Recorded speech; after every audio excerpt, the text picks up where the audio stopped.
નમસ્કાર આકાશવાણી ભુજ. નમસ્કાર. સવારના શુભ સવાર. આજે અમે એવા સમાચાર સાંભળેલા હતા કે આકાશવાણી ભુજના સહાયક કેન્દ્ર નિયામક શ્રી જયેશભાઈ રાવલ વય નિવૃત્તિના હિસાબે આજે આકાશવાણી ભુજમાંથી બધા શ્રોતાઓ વચ્ચેથી વિદાય લે છે. એટલે બઢતી, નિવૃત્તિ એ બધું સરકારી કર્મચારીઓને સાથે વણાયેલું જ હોય છે. જી જી.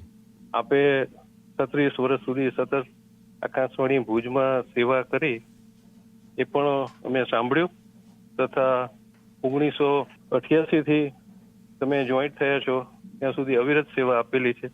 શ્રોતાઓ માટે નવા નવા કાર્યક્રમો લઈને તમે ખૂબ જ મનોરંજન પૂરું પાડેલ છે. તથા એકવાર તો આપની સેવાને સારી સેવાને લીધે કેન્દ્રમાં આપણે મુખ્ય મંત્રીશ્રીની અંગત મદદનીશ તરીકે પણ આપે સેવા આપી છે. એ પણ અમારા માટે ખૂબ પ્રશંસનીય કહેવાય.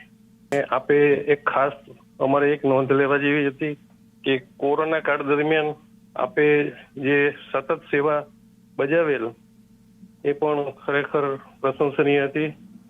હવે અંતમાં બહુ સમય નથી લેતો, પણ નિવૃત્તિ કાળ દરમિયાન આપની તંદુરસ્તી ખૂબ સારી રહે, આપ મનગમતી પ્રવૃત્તિ કરો, સામાજિક અને ધાર્મિક પ્રવૃત્તિ તરફ આપનું મન વળે અને આપની મનોકામના મહાદેવજી પૂર્ણ કરે એવી અમારી શુભકામના.